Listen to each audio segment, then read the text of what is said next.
Bezos and Sánchez are officially set to say I do on June 27. We're entering the final countdown for what promises to be one of the most expensive, most exclusive, highly secretive weddings of the entire year. And this is the wedding to be at this year. As you say, it will be the wedding of the year. Would Meghan like to be there? She would kill to be there. They are off the A list, they're off the B list. I don't even think they make the C list anymore. You ever notice how in Hollywood, silence can speak louder than scandal? This weekend, Jeff Bezos and Lauren Sánchez are throwing what might be the most exclusive wedding of the era multi-day spectacle in Venice.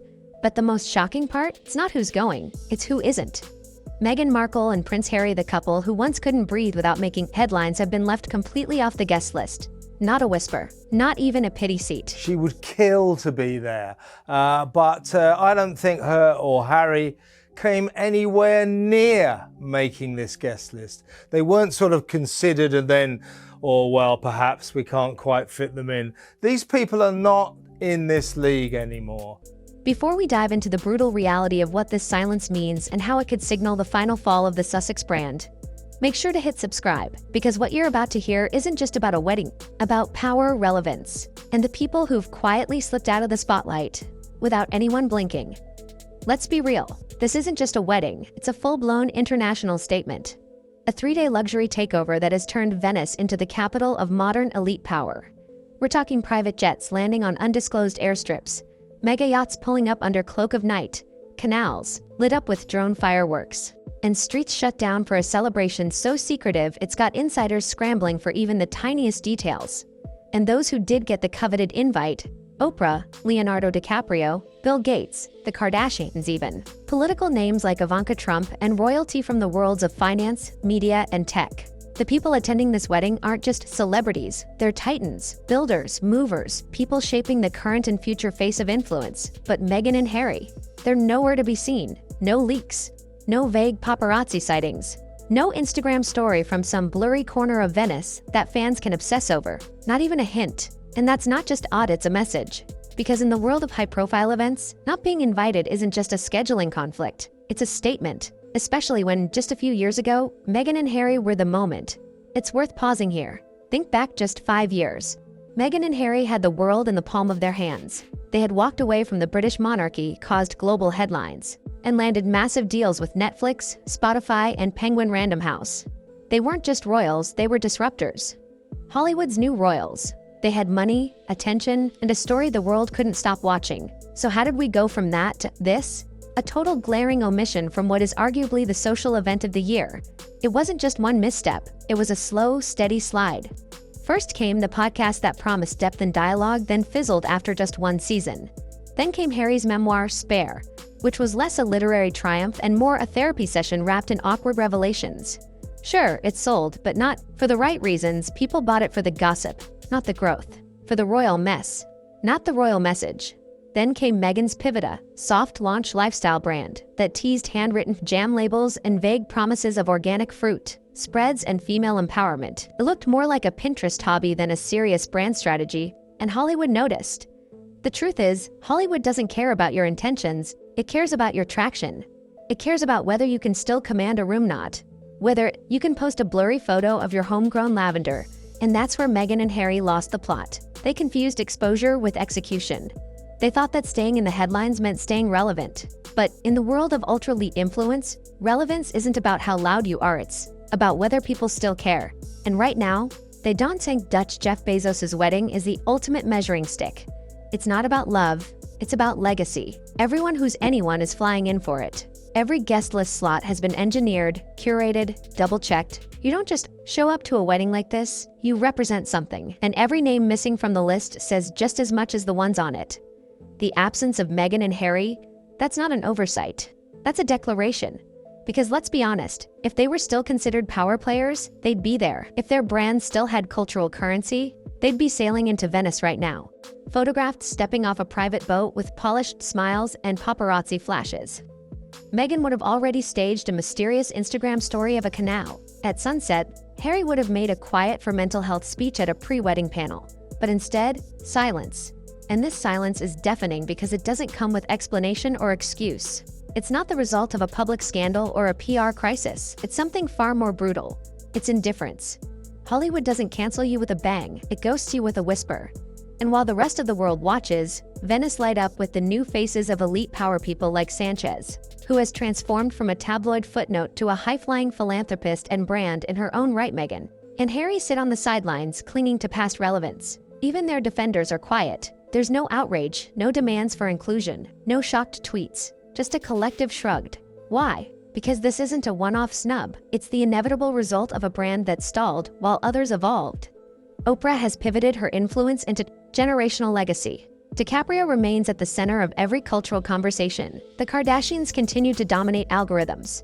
Meghan and Harry, they're still telling the same story they told in 2020. Escape, injustice. The crown was mean. We just want to live, but people aren't listening anymore. Not because the story wasn't once powerful, but because it hasn't changed. And in Hollywood, sameness is death. What's worse, their comeback moves feel reactive, not revolutionary. Meghan teases a return with a jam label and vague wellness hints. Harry appears at mental health conferences and drops sound bites like we all need to heal. None of it sticks. None of it lands, because none of it builds. Meanwhile, Bezos and Sánchez have locked in their narrative. Global power couple, billionaire influence, visionary philanthropy, space, style, strategy. Everything about them screams forward momentum, and that's the difference. Hollywood rewards motion, not memory. When the wedding photos go live, the gowns, the speeches, the jet-set glamour, every person stepping onto those floating platforms in Venice represents what matters now. Meghan and Harry, they represent what used to matter. And that hurts because they had every opportunity, every door was open, every resource at their disposal. But instead of creating, they complained. Instead of evolving, they explained. And instead of leading, they lingered, and now the world has moved on. That's the cold truth. No one in their PR camp wants to say out loud, not even to each other. Because admitting that the Sussex brand has lost traction means confronting the uncomfortable reality that fame isn't enough. Not in this circle. Not in this version of Hollywood, where influence isn't just about popularity. It's about proximity to power, and power today means building things, movements, brands, companies, images that endure. Sánchez, once written off as a tabloid fixture, has rewritten her own narrative. She's a helicopter pilot, a producer, and now a philanthropic force riding on Bezos' billion-dollar wave, but not as a passive accessory. She's a symbol, a player. Meghan, by contrast, has drifted from symbol to side note, and it's not just Meghan. Harry, too, is caught in this downward spiral. Once the bold prince who dared to leave the palace, now a man seemingly adrift. His public appearances feel detached, like he's playing catch-up in a room he doesn't quite understand anymore. His advocacy for mental health is noble, but his delivery hollow. His speeches feel scripted, his moments forgettable. Even his memoir, which could have been a defining statement, became a punchline in the media, remembered more for frostbitten anecdotes and sibling rivalry than for courage or reflection.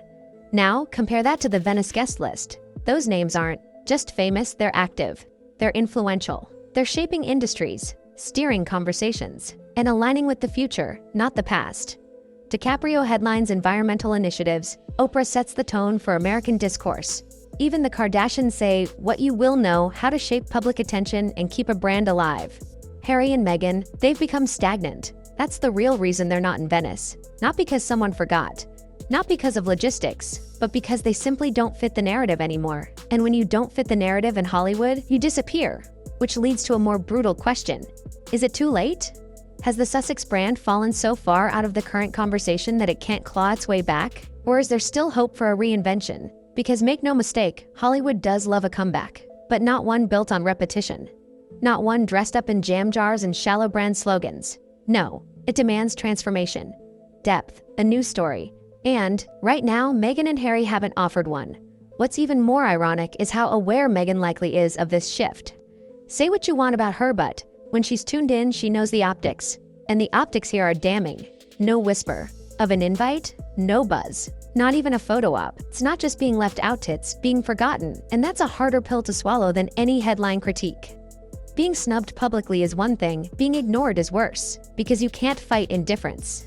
You can't PR spin you can't sue it or write an op-ed to correct it. You just sit in it and you wonder, how did we go from being the most watched couple on the planet to people no one is even speculating about? That's where Meghan and Harry are now. Not at the center of the storm, not at the heart of the drama, but in the forgotten shadows of relevance, and the silence around their absence at the Bezos-Sánchez wedding proves that more than anything else it's not just a snub, it's a signal. This isn't their table anymore.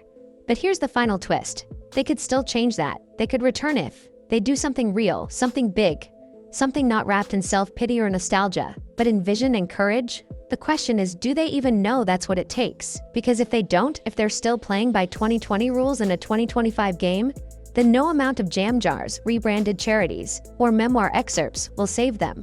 And the next time the world gathers for a moment that defines who holds the keys to culture, they won't just be absent from the room, they won't even be mentioned. So as Venice lights up tonight, with yachts gliding across ancient waters and the flashbulbs capturing power dressed in designer gowns, Meghan and Harry's silence won't go unnoticed. It will echo, it will linger, and it will ask the question they'll need to answer quickly.